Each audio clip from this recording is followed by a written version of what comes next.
you guys all set? Yes, Judge, thank you.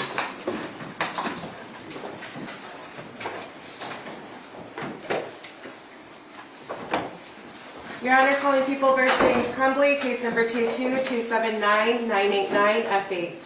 Thank you. Good morning. Mark Keese on behalf of people. Karen McDonald on behalf of the people. Good morning, Your Honor. Marielle Lehman on behalf of James Crumbley, who is standing to my left. We're going to bring the jury in. Thank you, Judge. I was trying to beat the arrival of their lunch, so.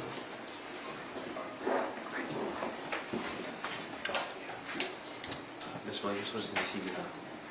And the volume turned up as well? Oh, this one was on.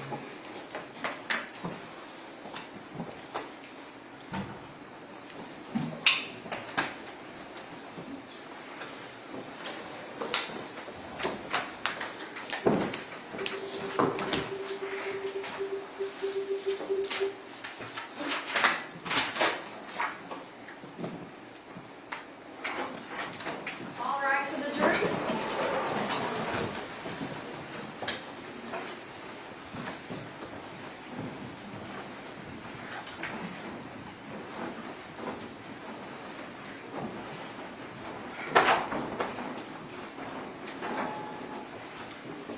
All right, you may be seated.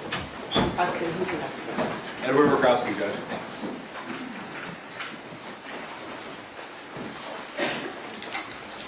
Did you raise your right hand? Do you swear or affirm the testimony you're about to give is the truth so help you God? Yes, ma'am. All right, you may be seated. And then would you state for your name for the record and spell your first and last name? Name is Edward Wagrowski, E-D-W-A-R-D. Last name is W-A-G-R-O-W-S-K-I. Go ahead, prosecutor. Thank you. Sir, how are you employed? I currently work with the U.S. Secret Service. And what do you do there?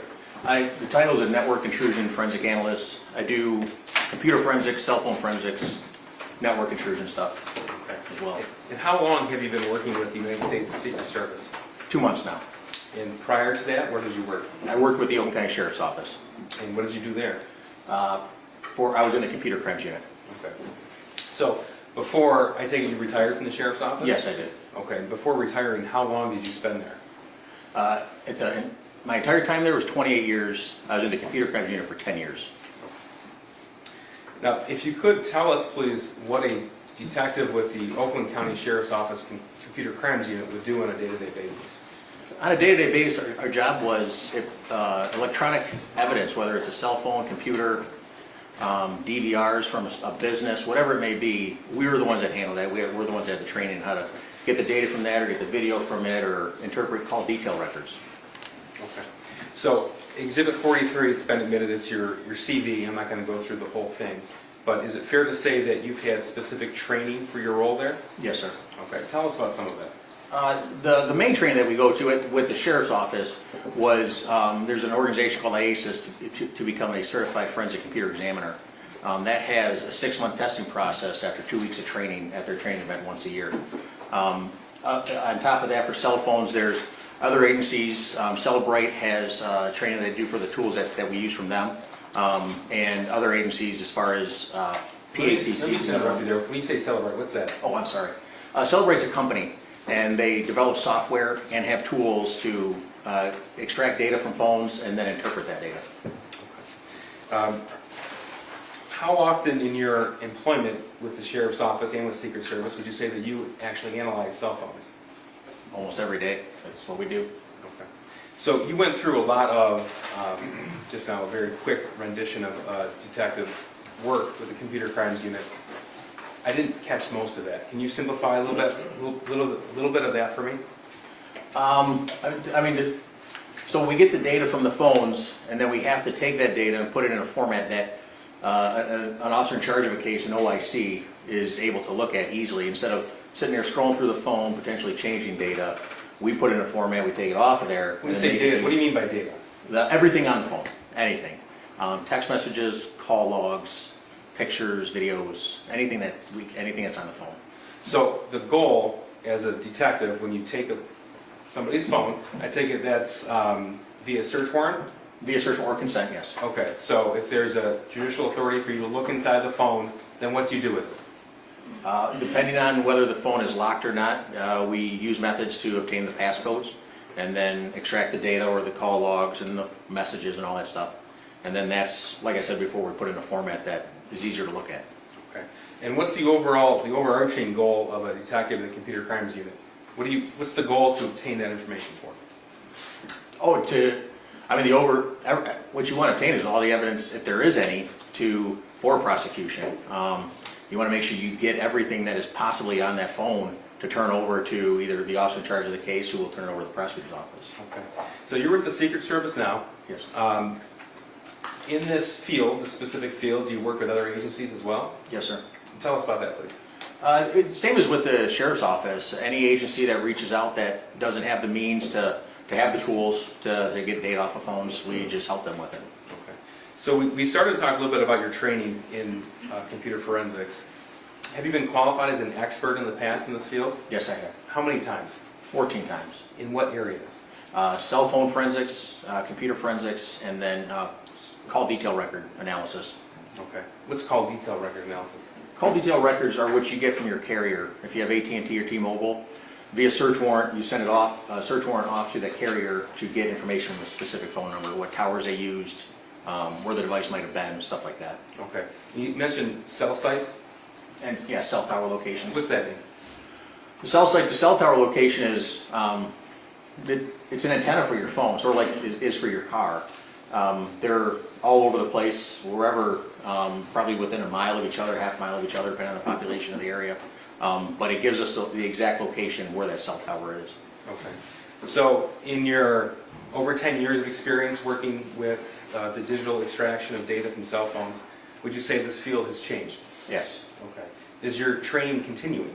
Yes, sir, it does. Why is that? Well, just because the information changes, where an app might store information within the program itself, the little program, might change on every update. So we have to know where we can go to find it if the tool can't find it for us. Okay, when you say the tool, what's that mean? The Celebrate software, either the physical analyzer software or other methods to get the information off the phone. So then would it be fair to say that as technology has changed and evolved over time, so is the training of computer crimes detectives? Yes, sir. Okay. And is that training continuing? Always.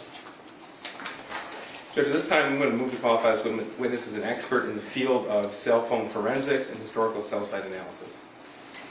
Okay, he said computer forensics, cell phone forensics, car detail analysis. Are those the areas? That's what he's been qualified in the past, called detail records, but in this particular case, he's going to be qualified as an expert in the field of cell phone forensics and historical cell site analysis, Judge. Historical, cell phone. Ms. Lehman? No objection, Your Honor. You may consider this witness as an expert in the area of historical cell phone analysis and cell phone forensic analysis. Thank you, Judge. Cell site analysis. Cell site. Thank you, Judge. Sir, you mentioned that the overall goal is to extract as much information as possible. Would that be right? That's correct. Okay. So in a digital investigation, would you confine yourself to just a cell phone? No. Okay, so what other areas would you look for information? Outside the cell phone, the call detail record isn't stored in the phone. We have to reach out to the cell carrier. A particular app, whether it's Facebook Messenger or Instagram or whatever, we can search warrant them to get information for somebody's account.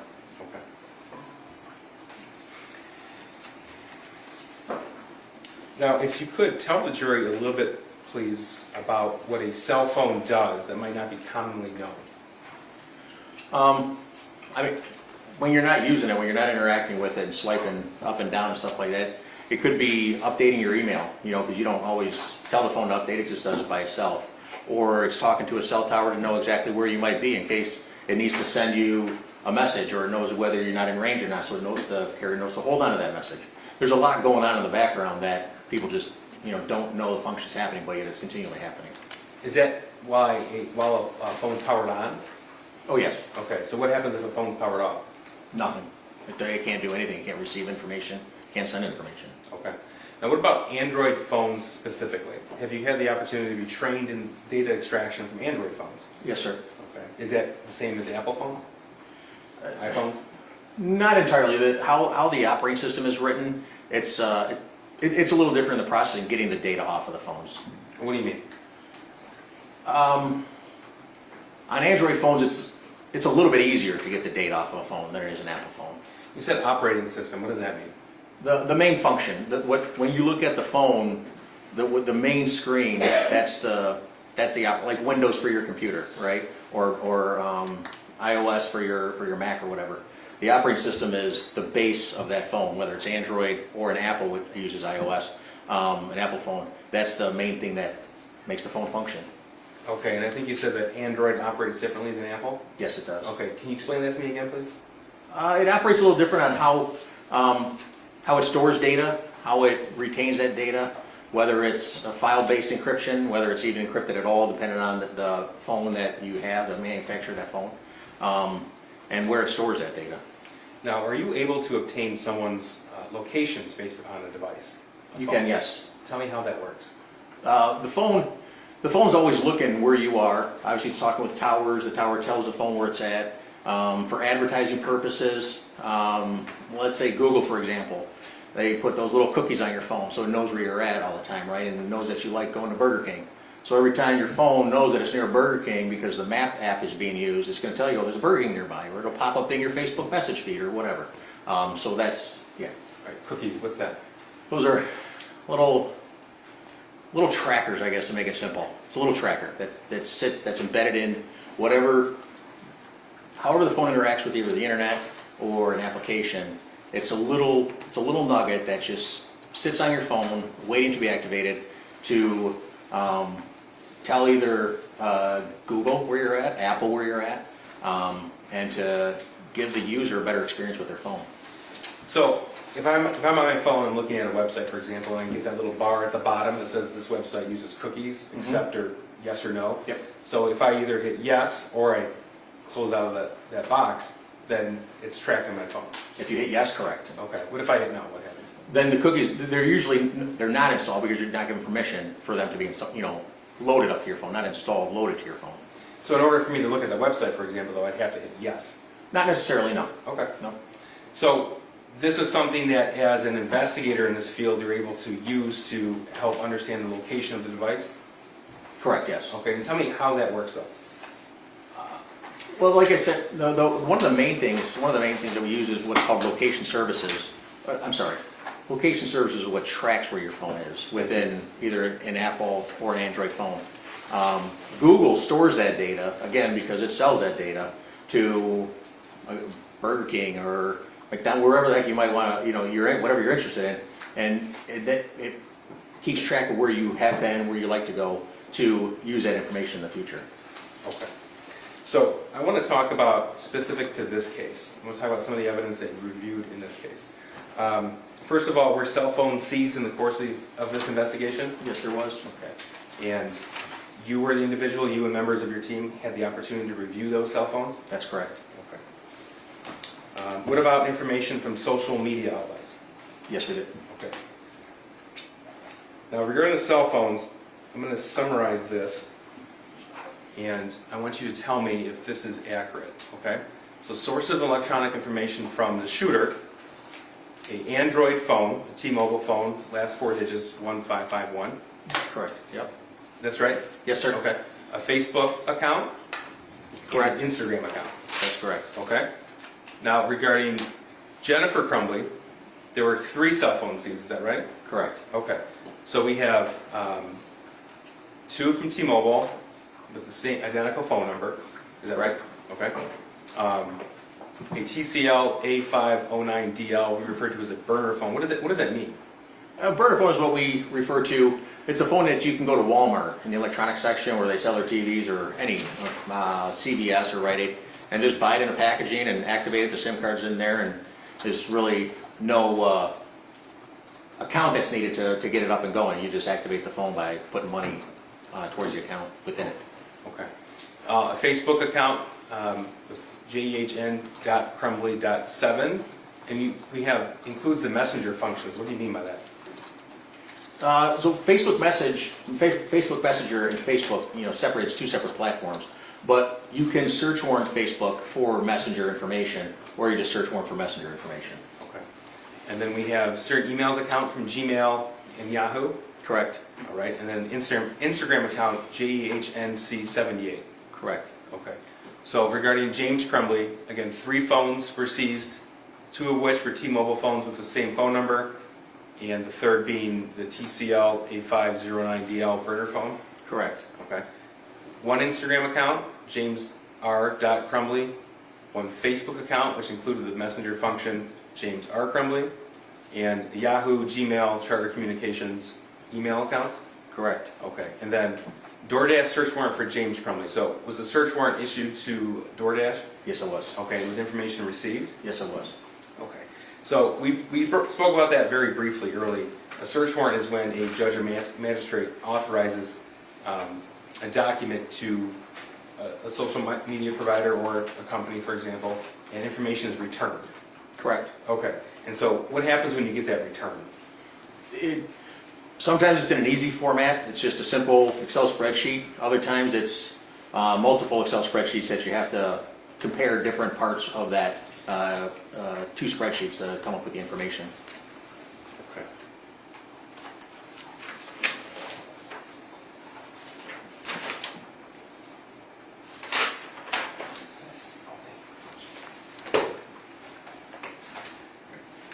Now, your role normally would be to talk about cell phones, computers, cell towers, things like that.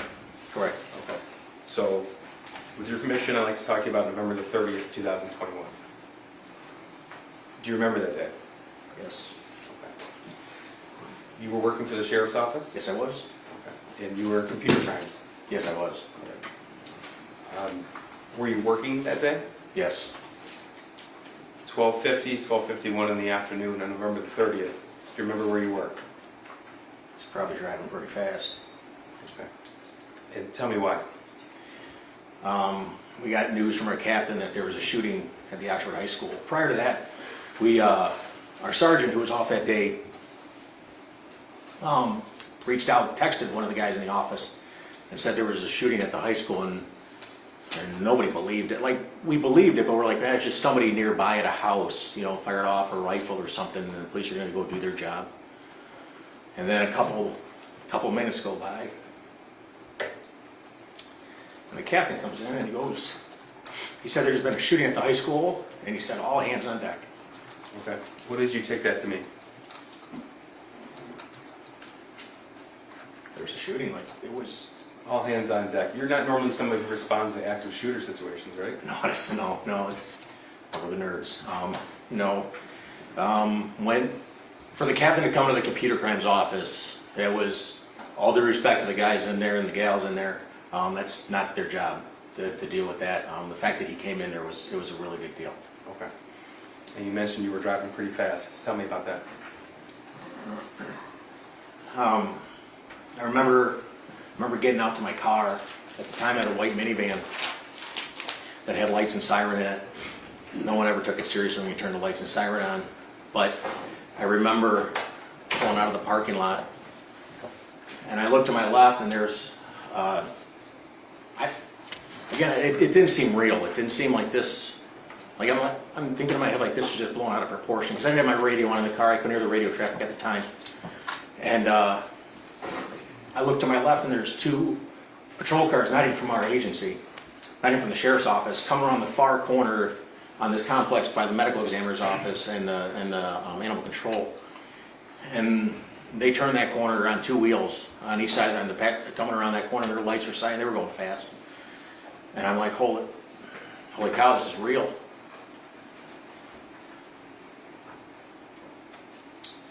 So then I turned my lights on because I just thought we'd get there and do what computer crimes does, you know? We would do our thing. And I turned my lights on, and siren, and I started going north towards Walton. Telegraph runs up to Walton, and it cuts over to US 24. Telegraph cuts up to Walton, and it goes over to M24. And I had no idea where the heck I was going. I've been to Oxford for a half a second driving through.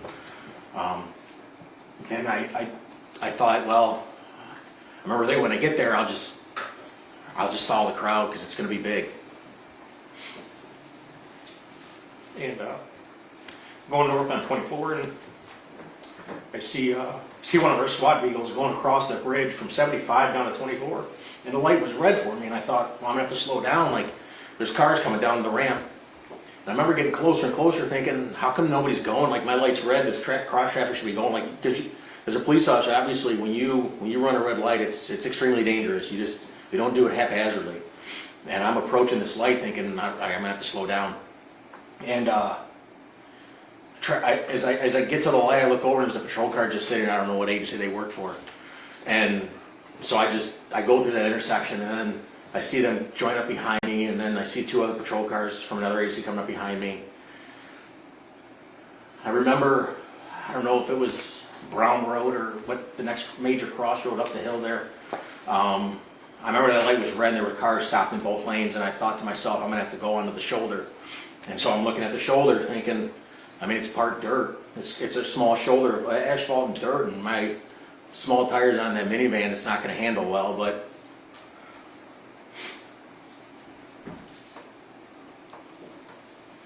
we're not gonna stop going, right? So I remember feeling the steering wheel shaking from the gravel, and I get around and keep driving north. Crowd still following me. I look up in the mirror every once in a while, and there had to been, I couldn't count them. They were so far deep behind me, and the ambulances and the SWAT vehicle, and we get up into town, up into Oxford, I think we were. And as I'm approaching the light, it just changes red. So obviously cross traffic doesn't know what's going on there. You might just have somebody that just goes straight, and again, it's dangerous. It really is. And so with the lead car, I've always been told the lead car in a situation like that, you always hold that intersection for everybody else behind you because they're coming. And so as I inch into the intersection, I stop dead in the intersection with the lights and siren going. And I counted 16, at least 16 vehicles just go screaming past me. And we start getting into town, and northbound traffic's blocked. It's dead stopped. I remember going against oncoming traffic, and now you see cars coming at you, and you're the whole way there, all I could hear on the radio was staging area on Ray Road in Meyer. That's what I kept on hearing. There was so much radio traffic. I heard bits and pieces of other things, but that like really stuck in my head. And so we're just driving north, and finally I just see a Meyer, and I'm like, okay, well, we got to be far enough north. This is where I got to go. And so I pull off onto Ray Road, and I meet up with other deputies in the area. Okay. If you could describe to us what you saw when you arrived at that Meyer.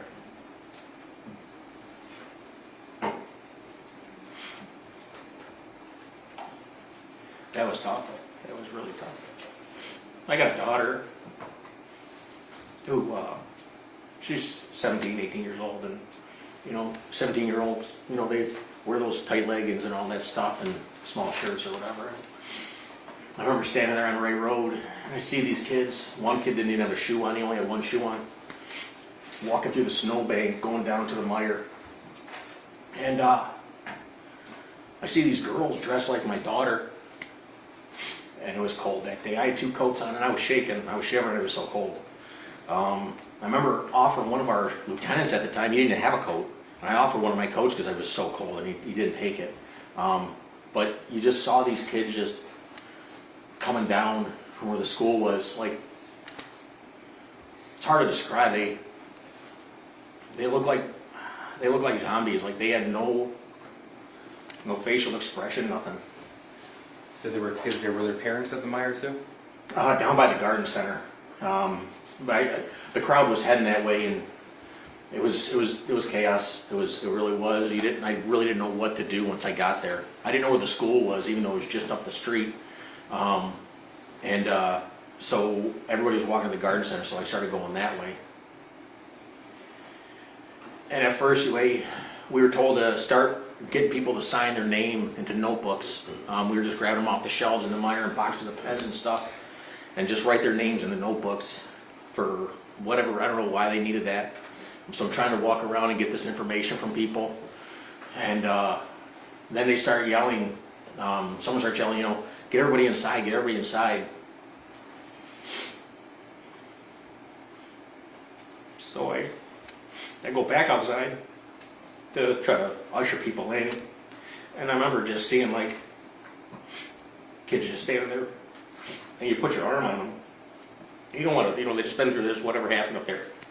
And I don't want to force them. I'm not going to grab them. I'm not going to make them do anything they don't want to do. So I sort of, like, if they didn't move, I just left them. They were okay. They weren't in harm's way.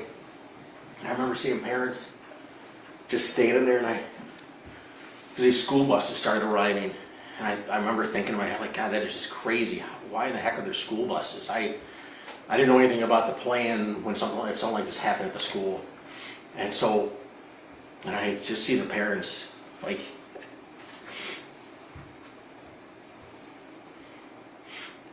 you see them just almost praying that that their kid came off the bus.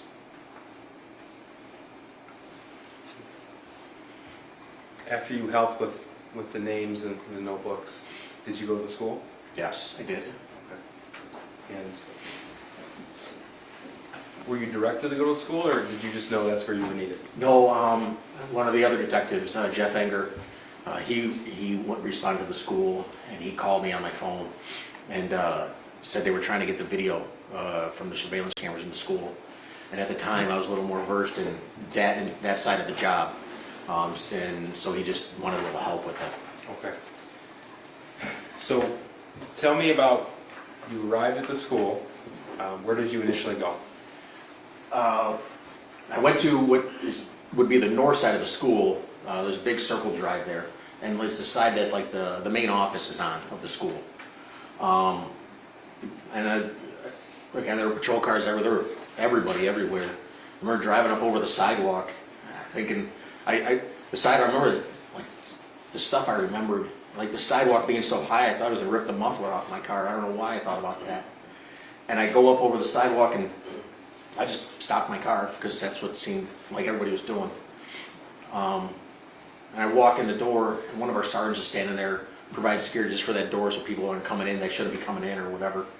And I asked him where the security office was, because that's where Detective Enger told me he was, and pointed me to the office, and people eventually pointed me back to the security office. Okay. And who did you encounter when you went there? As I walked in, I remember seeing the security officer, Jim Rourke, was in there. Deputy Jason Lewert was there.